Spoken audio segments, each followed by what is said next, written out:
Dios te bendiga.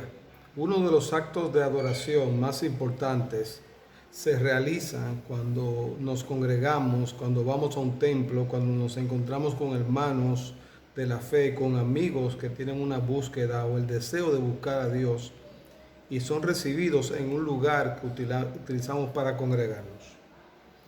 La adoración precisamente es un acto en el cual rendimos y damos gloria, majestad, honra y loor al Dios poderoso. Ahí rendimos toda nuestra pleitesía, allí rendimos todo nuestro corazón a Él y celebramos en nuestra liturgia lo que llamamos un culto público, un culto que en los diferentes tiempos de la historia se celebraba en diferentes lugares.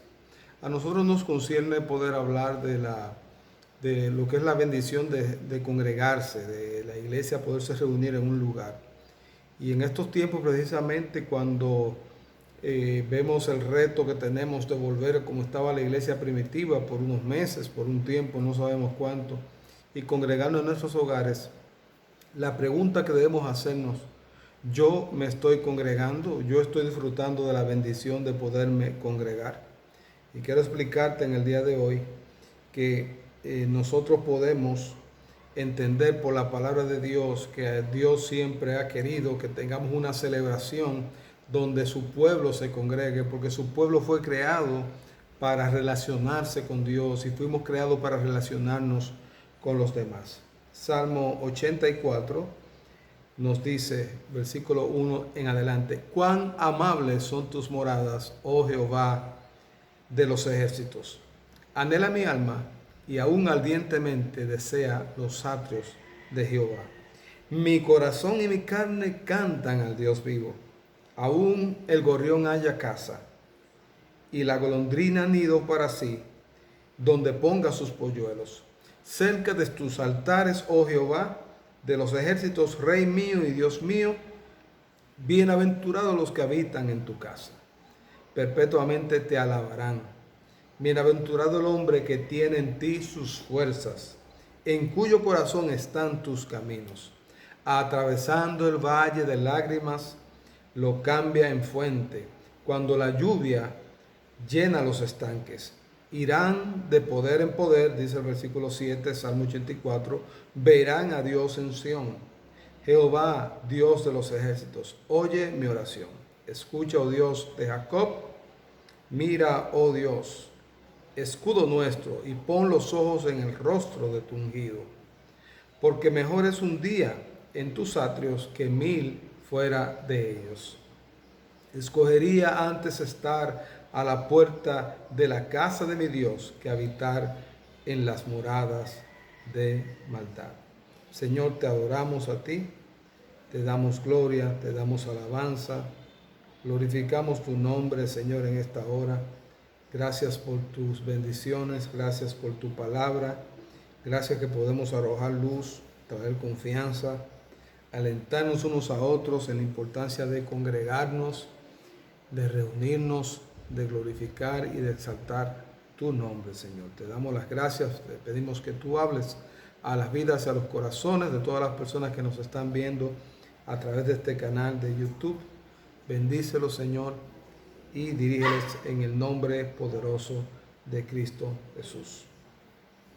En un mundo tan agitado como el de hoy, tan angustiado como en el que estamos viviendo hoy, donde tener la agenda llena de actividades es sinónimo de estar alcanzando resultados, y donde vemos que esa agenda se detiene quizás a pocas actividades o actividades de otro tipo, en las cuales no quizás estamos asistiendo a un lugar de trabajo físico y tenemos que acostumbrarnos un poquito a hacer cosas de manera online o de manera virtual y hacer uso de nuestros ordenadores o computadores. Es importante poder decir que si en aquellos tiempos mucha gente decía que no tenían tiempo para congregarse por todas las cosas que hacían, la pregunta es si se están congregando aún estando en medio de sus casas. Preguntémonos qué beneficio trae el congregarse, el buscar de Dios. Para dar esta respuesta a esta pregunta es importante primero preguntarse qué implica estar en la casa de Dios. Para David o los hijos de Coré, uno de estos escribió este salmo, ¿verdad? Este canto, este coro. Dios era su prioridad.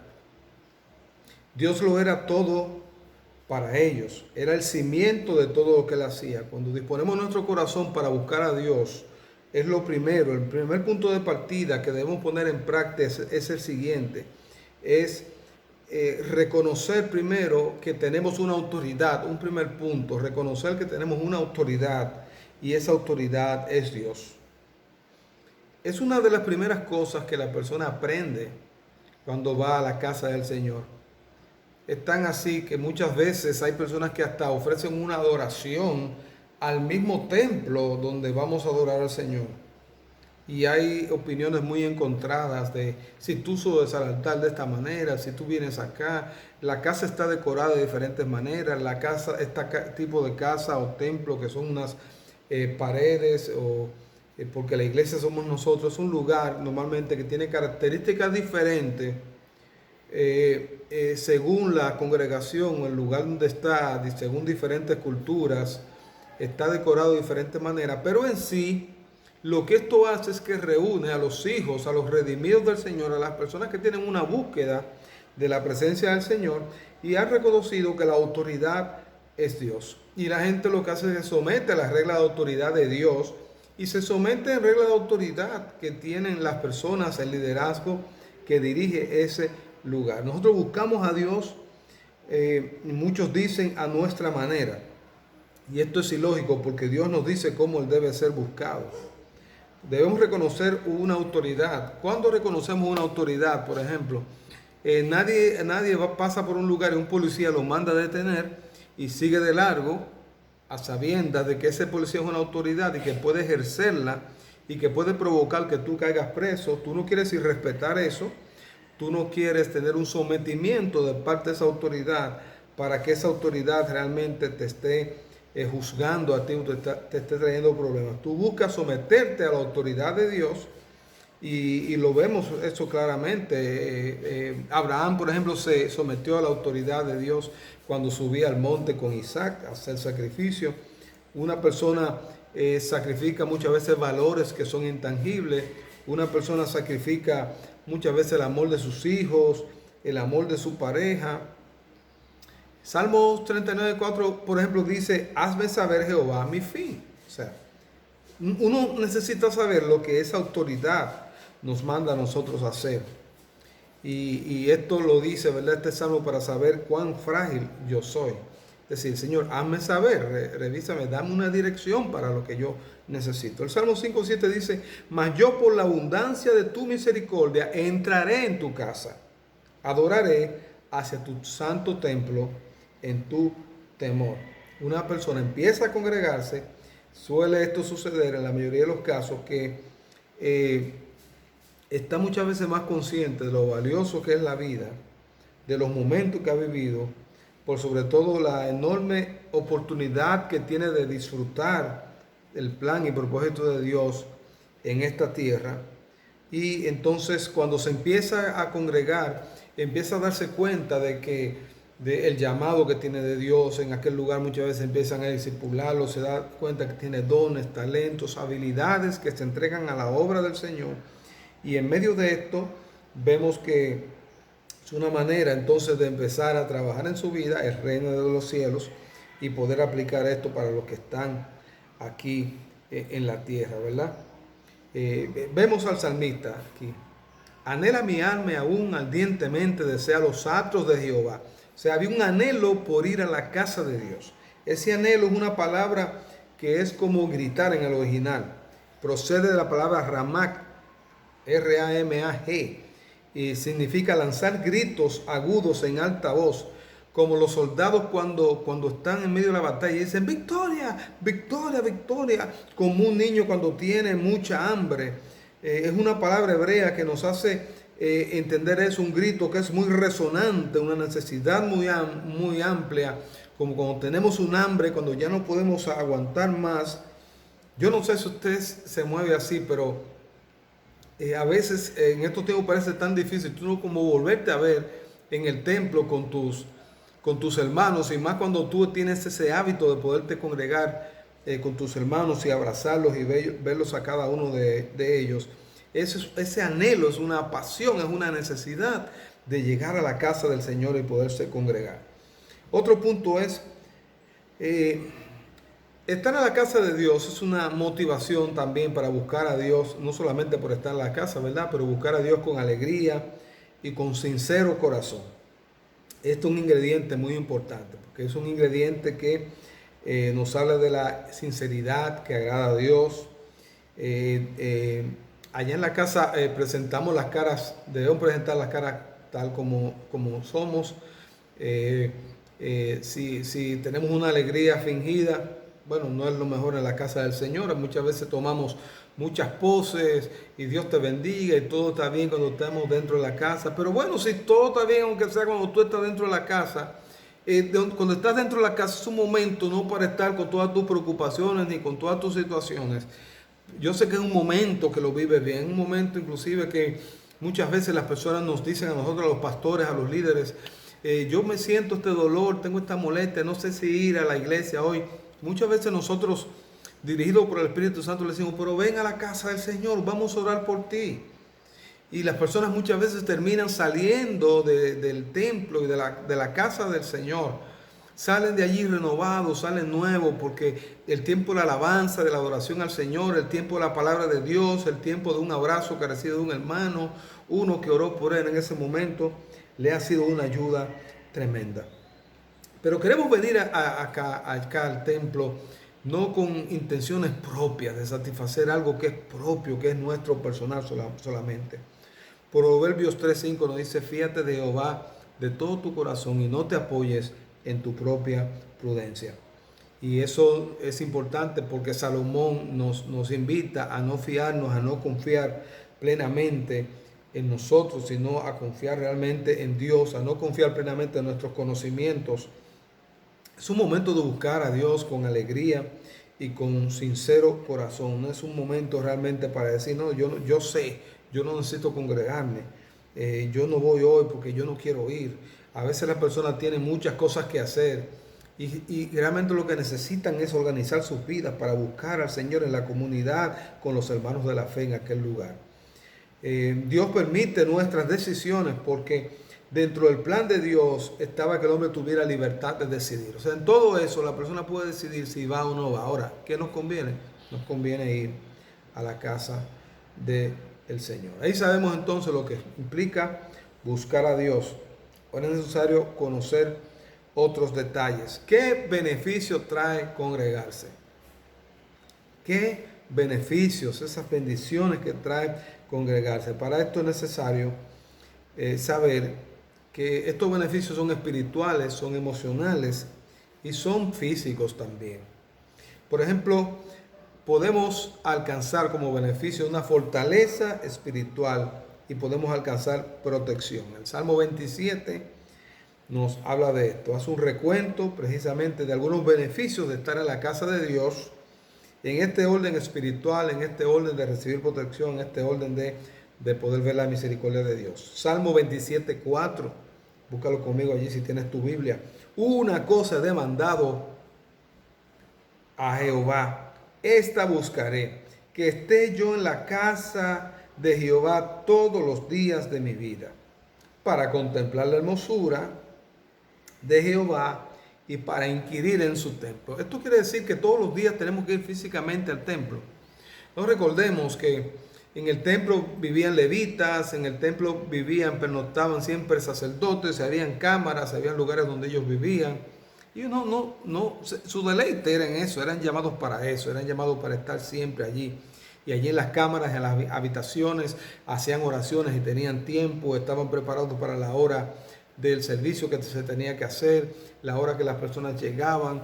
Algunos solamente podían llegar, de las personas llegaban hasta los atrios, pero el sumo sacerdote llegaba hasta el lugar santísimo que representaba la presencia del Señor. Esto no quiere decir necesariamente que ellos tenían que estar todos los días allí en ese lugar, pero ellos hablan de esto porque toda su fortaleza era un deleite para ellos poder estar en la casa de Dios Entonces dice así, una cosa he demandado y esta buscaré. O sea, él se ha dicho a sí mismo, yo no voy a dejar de congregarme, yo voy a estar siempre ahí, en la casa del Señor, en las cámaras del Señor, en sus aposentos. Y ahora preguntémonos, ¿dónde habita el Señor de nosotros? El Señor ha hecho en nosotros una habitación donde Él habita. Sí, pero eso no es motivo para yo decir, yo no me voy yo ahora no me voy a congregar, yo tengo mi culto en mi casa, yo no hago esto. Cuando todo esto se resuelva, debemos volver a nuestros hogares. Ahora, esto no quiere decir que nuestra casa no es un lugar para tener un tiempo para congregarnos, porque nos dice la Biblia en la palabra del Señor que había diferentes lugares donde había iglesia, había una iglesia allí en la casa de Filemón, según nos hace entender esa carta. Había iglesia en mujeres que adoraban y exaltaban al Señor, Loida, Priscila, eran personas que tenían iglesias en sus casas. Las iglesias en las casas eran una costumbre de aquellos tiempos. Allí partían el pan, seguían la doctrina de los apóstoles, ¿verdad? Bueno, qué bueno eso que podemos llegar a la casa, porque la casa del Señor es importante. Dice la Biblia, en el mundo tenéis aflicciones, pero dice allí el Salmo, Juan 16:33, pero nos dice que tengamos paz, que confiemos que el Señor ha vencido al mundo. Entonces, más que esto ser un sistema religioso, también se constituye en medio de nosotros un lugar donde nos encontramos con los hermanos y podemos recibir, escuchar de la palabra del Señor y nosotros estar allí reunidos como una comunidad de fe que somos nosotros. ¿Qué otra cosa tenemos como beneficio al estar en la casa del Señor? Tenemos provisión. Segundo, provisión. Cuando vamos a la casa del Señor, Él da provisión. Ilumina nuestro entendimiento y nos muestra qué hacer y cómo hacerlo de tal manera que su fin sea el darnos la provisión que necesitamos. Entonces, hemos hablado, hay mucha provisión, hay provisión espiritual, hay una provisión física, material, hay una provisión también que es espiritual, ¿verdad? ¿Qué dice el Salmo 36, 7 al 9 con relación a esto? Dice, cuán preciosa, oh Dios, es tu misericordia, por eso los hijos de los hombres se amparan bajo la sombra de tus alas, se irán completamente saciados de la grosura de tu casa. Y tú los abrevarás del torrente de tus delicias, porque contigo está el manantial de la vida. En tu luz veremos la luz. Aleluya. Pero no así también el Salmo 84 que estamos leyendo, que estamos desarrollando para hablar de los beneficios de congregarnos, nos dice en el versículo 3, aún el gorrión halla casa. Las aves tienen un lugar donde refugiarse y la tienen en su Creador, en su Señor, que le provee todas las cosas que necesitan. Bueno, nosotros no solamente tenemos este techo de nuestros hogares, también tenemos un lugar donde hallamos alimento. ¿Y qué alimento encontramos en la casa de Dios? Una buena palabra del Señor, una buena coinonía o comunión con los hermanos, pero también es un centro de provisión. La iglesia no deja de tener un rol social donde puede ayudar a las personas, donde las personas pueden ayudarse a la iglesia. Hay iglesias que preparan unos desayunos para la gente, que le dan provisión a los demás, que preparan operativos oftalmológicos, que preparan operativos para dar raciones de comida. La iglesia no está lejos de la comunidad. Dice aquí la palabra, y la golondrina nido.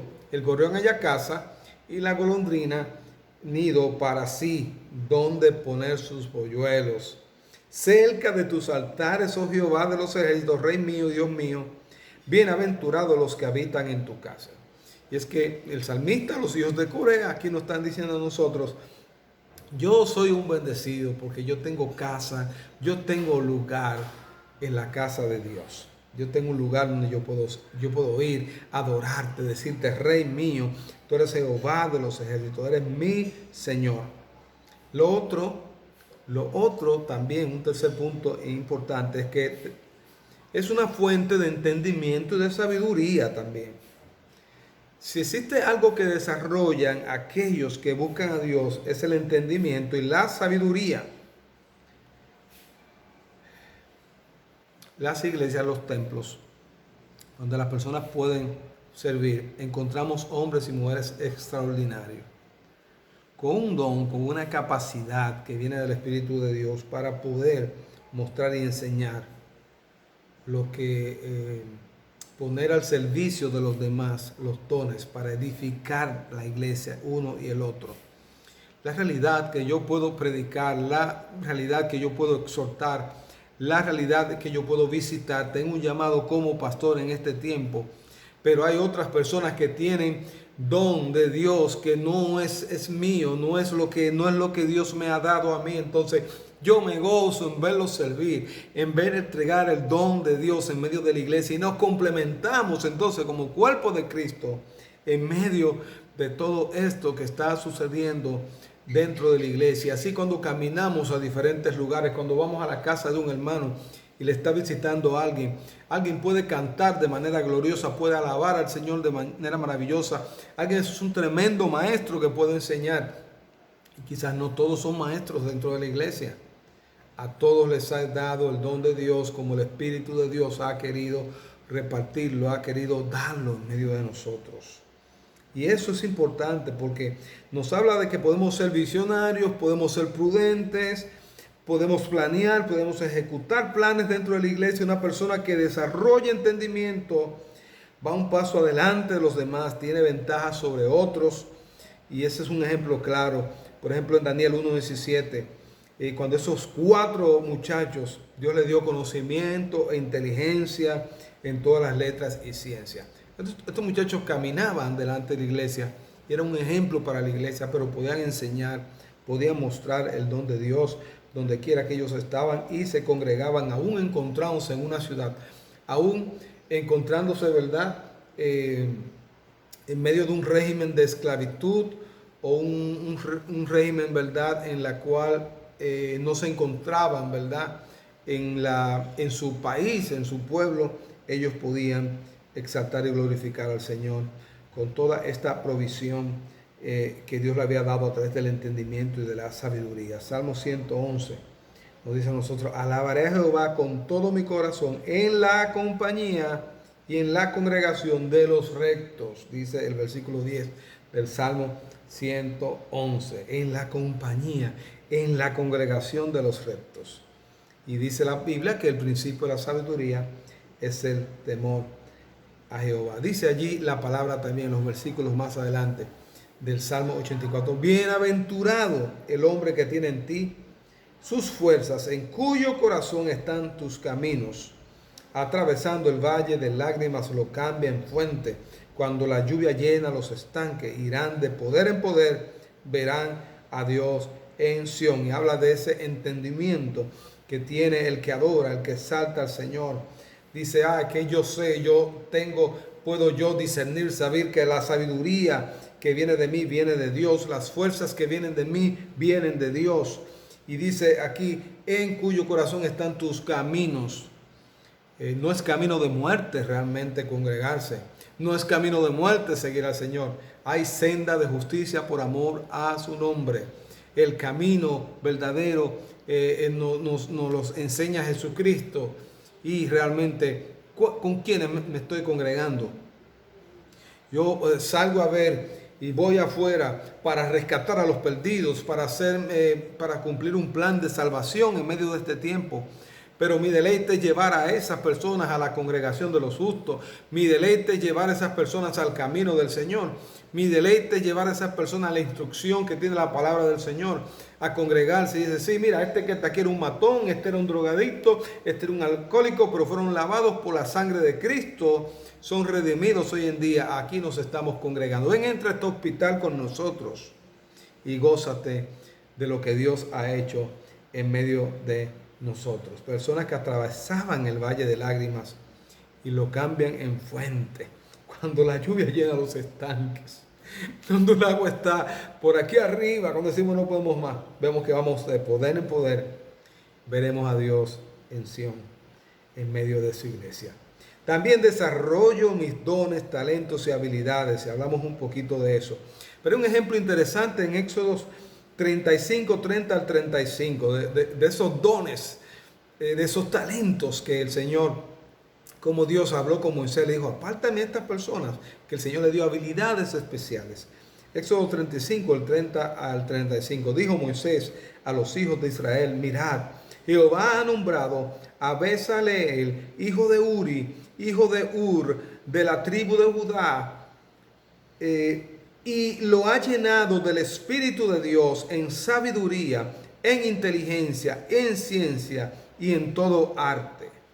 Dice el 32, para proyectar diseños, para trabajar en oro, en plata y en bronce, y en la talla de piedras de engaste, y en obras de madera, para trabajar en toda labor ingeniosa. Y ha puesto en su corazón el que puede enseñar, así como a Joliab, hijo de Ahisamac, de la tribu de Dan, y los ha llenado de sabiduría de corazón para que hagan toda obra de arte y de invención, y de bordado en azul, en púrpura, en carmesí, en lino fino y en telar, para que hagan toda labor y puedan inventar todo diseño. ¿Tú sabes a qué se refiere esto?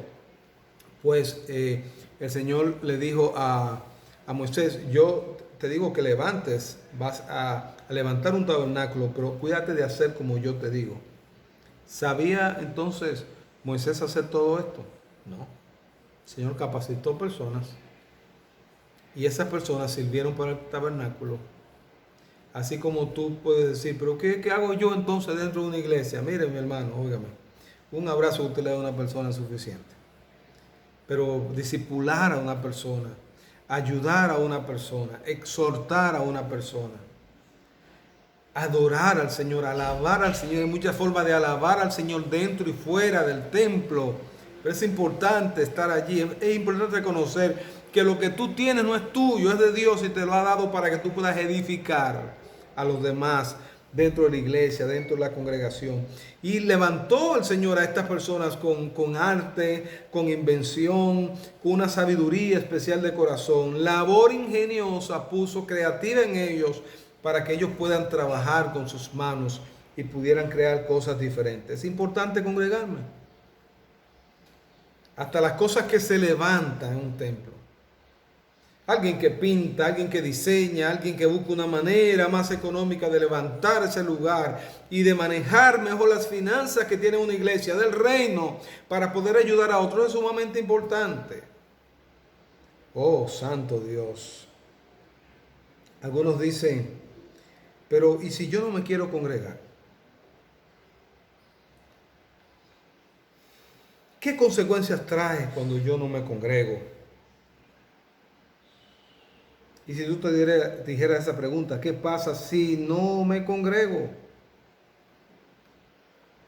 La respuesta va ligada realmente a lo que para ti y para mí es la vida. Para muchos la vida es un cúmulo de situaciones que le dan dolor. La vida es un grupo de situaciones que le producen odio, amargura, conflicto, soledad. Pero también es alegría, es victoria, es felicidad, realización, riquezas, entre otros. Yo digo esto porque Cristo es la vida. Cristo es el camino, es la verdad y es la vida. Y la vida es la experiencia con Él. Y Cristo gozó en congregarse con los discípulos, con los apóstoles, con las personas. Congregó miles en un lugar, pero congregaba 13 en otro lugar. Entraba dentro de una casa, tomaba los lugares abiertos también. Y esto es bueno para decir que definitivamente la fortaleza y el desarrollo espiritual se logra en un gimnasio espiritual como lo es la congregación.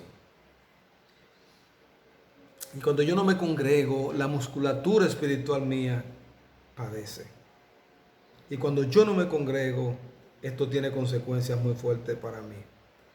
La Biblia nos enseña que no somos autosuficientes. Ese es otro punto. El único que es autosuficiente es el Señor. El único es Él.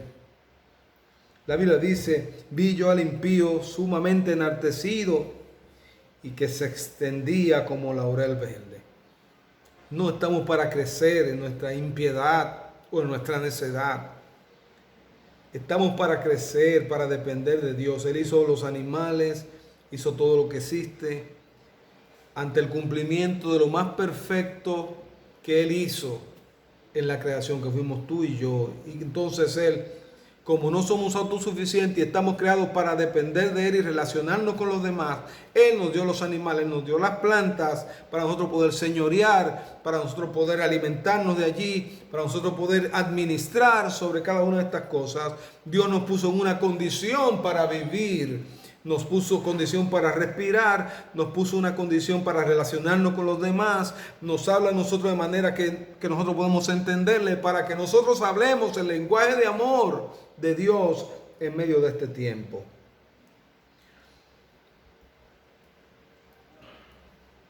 Hay beneficios para evitar la incredulidad y la falta de fe también. La fe es la certeza de lo que se espera, la convicción de lo que no se ve, según dice Hebreos capítulo 11, versículo 1, pero Romanos 10, 17 nos hace ver también que la fe viene por el oír de la palabra de Dios. Y decía el salmista, en mi corazón he guardado tus dichos para no pecar contra ti. En Salmo 119, 11, por tanto, el congregarse alimenta nuestra fe. La palabra la estamos escuchando, nos estamos alimentando.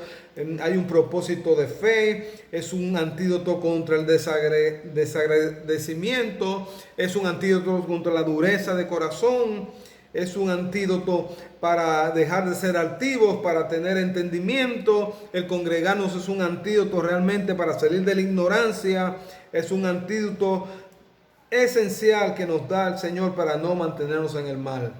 En fin, en conclusión, es maravilloso congregarnos. La Biblia dice en la palabra del Señor,